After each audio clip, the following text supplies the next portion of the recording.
Pernahkah kalian dengar dari orang tuamu kalau ada kupu-kupu yang masuk ke dalam rumah, itu pertanda akan ada tamu? Atau jika ada binatang yang turun dari gunung, maka jangan lanjutkan pendakianmu karena berbahaya.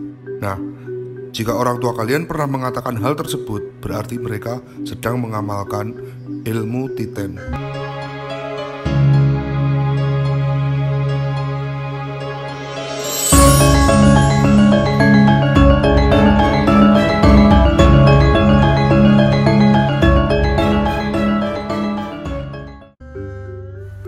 Kula nuwun. Apa itu ilmu titen? Ilmu titen adalah ilmu warisan dari leluhur Nusantara. Titen atau niteni dalam bahasa Jawa adalah sesuatu kemampuan atau kepekaan untuk membaca tanda-tanda dari alam. Ilmu titen biasanya digunakan untuk membaca gejala alam sebelum terjadinya suatu kejadian. Ilmu titen didasarkan pada pola pengamatan terhadap alam secara berulang, sehingga pola tersebut yang kelak menjadi rujukan untuk menafsirkan gejala alam. Contoh sederhana yang dapat kita amati dari ilmu titen adalah misalkan kedatangan kupu-kupu yang masuk ke dalam rumah menandakan akan ada tamu atau akan ada rezeki yang datang. Contoh lain dari ilmu titen yang merujuk pada kejadian bencana adalah tanah yang merekah atau retak dan cadangan air yang tiba-tiba mendadak kering, menandakan akan terjadi erupsi gunung berapi dalam waktu dekat.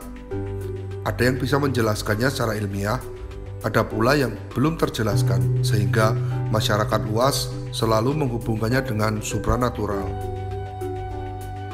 Ilmu titen sebenarnya berasal dari pola-pola pengamatan yang dikumpulkan orang-orang terdahulu, bukan sekedar ingatan kolektif yang diwariskan, melainkan ada perhitungan presisi sehingga pola tersebut dapat berlaku di masa mendatang yang menghadirkan gejala serupa. Masyarakat Jawa kuno sebagai bagian dari bangsa agraris contohnya memiliki pengetahuan sistem tentang pengolahan sawah dan ladangnya berdasarkan ilmu titen, yaitu Pranoto Mongso. Petani Jawa telah lama hidup dalam tradisi pertanian padi basah, sehingga sistem Pranoto Mongso ini merupakan sistem pertanian yang telah menjadi budaya. Pranoto Mongso atau sistem pengaturan musim telah mengatur sistem penanggalan yang dapat digunakan petani di Jawa untuk memulai kegiatan pertaniannya. Sistem ini telah ada sebelum kedatangan orang Hindu. Nenek moyang kita pun sudah akrab dengan peredaran bintang yang mendasari pengetahuan tentang perulangan musim. Selain sebagai kalender pertanian, Pranoto Mongso juga dijadikan rujukan untuk berdagang, merantau, berperang, maupun menjalankan pemerintahan oleh Kerajaan Mataram kuno, Kerajaan Pajang, sampai dengan Kerajaan Mataram Islam. Penanggalan musim didasarkan pada tahun Surya yang panjangnya 365 hari. Sistem penanggalan ini diwariskan secara turun-temurun dan dibakukan oleh Pakubuwono ke-7 di Surakarta pada 22 Juni 1856. Yang menurut pendapat beberapa peneliti, pembakuan tersebut dimaksud untuk menguatkan sistem penanggalan yang mengatur tata kerja kaum tani yang mengikuti peredaran musim dari tahun ke tahun. Seluk-beluk Pranoto Mongso tidak kalah rumit dengan penanggalan Mesir kuno, Cina, dan suku Maya yang terkenal dengan ramalan kiamatnya. Pranoto Mongso terdapat pertalian yang mengagumkan antara aspek kosmografi dan bioklimatologi yang mendasari kehidupan masyarakat tani. Pranoto Mongso dilukiskan dalam berbagai lambang dan watak mongso yang mencerminkan keselarasan antara manusia, kosmos, dan realitas. Dalam konsep Jawa, ilmu titen tidak sebatas binatang dan kupu-kupu. Lebih dari itu, ilmu titen adalah pegangan hidup orang Jawa. Bagi masyarakat Jawa, niteni adalah hal yang prinsipil. Pasalnya, konsep ini adalah aktualisasi dari falsafah Jawa, eling lan waspodo, yang artinya ingat dan selalu waspada. Dalam falsafah tersebut, orang Jawa dituntun untuk selalu eling, yang maksudnya ingat kepada Yang Maha Kuasa, dan selalu bersikap kehati-hatian. Sikap ini lantas membuat orang Jawa selalu niteni segala hal yang terjadi, misalnya tingkah laku manusia atau fenomena alam, karena bisa diamati dengan panca indera atau hal yang fisik, bukan metafisik. Dengan cara mengamati, orang Jawa terlatih untuk bersikap kritis, analitis ketika membaca situasi, kehati-hatian dalam bertingkah laku. Contohnya ada ungkapan, wong alok bakal melok, wong geding bakal nyanding, yang artinya yang mengumpat atau mengolok-olok bakal ikut seperti yang diolok-olok. Falsafah ini tentunya tidak lahir dari ruang hampa. Ia bukan pula hanya sebatas parian yang berirama. Akan tetapi, ia lahir dari niteni yang tentunya berulang terjadi. Misalnya fenomena saat ini. Para aktivis zaman dulu yang punya semangat reformasi dan sangat antipati pada kemapanan apalagi kekuasaan, prinsipnya memilih parlemen jalanan. Nyatanya kini masuk ke dalam lingkaran pemerintahan. Selain ungkapan tersebut, ada konsepsi Jawa buah hasil dari niteni, dan ini kerap menjadi paku buminya orang Jawa, yaitu adalah primbon. Meski ia sering dikambing hitamkan oleh para calon pasangan yang gagal nikah karena terganjal olehnya, tapi dalam primbon inilah laku titen itu dimanifestasikan. Primbon adalah konsepsi angka-angka. Kita tidak bisa lepas dari angka-angka.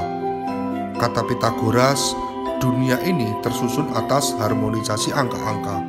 Maka orang Jawa menggunakan primbon sebagai pedoman dalam mengharmoniskan angka-angka, ya agar tidak mundat. Ilmu titen ini adalah salah satu ilmu kearifan yang diwariskan oleh leluhur, seperti resep masakan mungkin. Kita tidak harus mengikuti, pun tidak dosa pula kalau kita ingin mengabaikannya. Namun, perlu diperhatikan, para leluhur tentu tidak sembarangan mewariskan ilmu tersebut. Ilmu titen lahir bukan hanya karena kebiasaan saja, namun didukung oleh hasil penelitian dan mujahadah.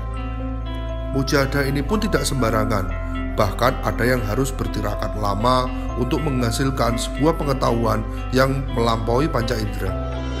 Dulu, mungkin hingga sekarang, setiap ada kupu-kupu yang masuk ke dalam rumah atau burung perenjak yang berkicau riuh di kiri kanan rumah menandakan bahwa tidak lama lagi akan ada tamu, masih menjadi sebuah mitos yang sangat legendaris. Hal-hal tersebut adalah contoh pengeterapan ilmu titen yang hingga sekarang masih dipercaya oleh sebagian orang, khususnya orang-orang Jawa yang tinggal di desa-desa. Lalu, zaman sekarang apakah masih berlaku ilmu titen, sementara tanda-tanda alam yang dapat digunakan sebagai pedoman sudah tidak ada? Bagi saya sendiri, ilmu titen harus dimiliki oleh setiap orang, karena keadaannya sudah berbeda dengan dulu. Semestinya kini ya berdasar pada keadaan yang dapat dirasakan sekarang. Contohnya, entah pagi, siang, sore atau malam, udara terasa panas. Pertanda akan ada kejadian apa? Kenyataannya, alam kondisinya sudah rusak oleh tangan-tangan manusia sendiri. Pohon-pohon ditebangi, gunung dan bukit digunduli, tanah subur dihancur menjadi perumahan mewah. Ilmu titen tidak terbatas pada tanda-tanda alam yang terjadi, namun juga dapat diketahui dari diri kita sendiri. Contohnya, bila ada seorang saudara kita yang bertingkah laku tidak sebagaimana biasanya, misalnya bicara yang aneh-aneh, dapat diketahui tidak lama lagi ia akan mengalami peristiwa yang tidak biasa juga. Ilmu titen sesungguhnya dimiliki oleh setiap manusia. Hanya saja tumpul tajamnya berbeda-beda, tergantung dari olah rasa dan perasa setiap diri manusia itu sendiri. Cara-cara mengolah rasa dan perasa terhadap alam dan sesama ini beraneka macam.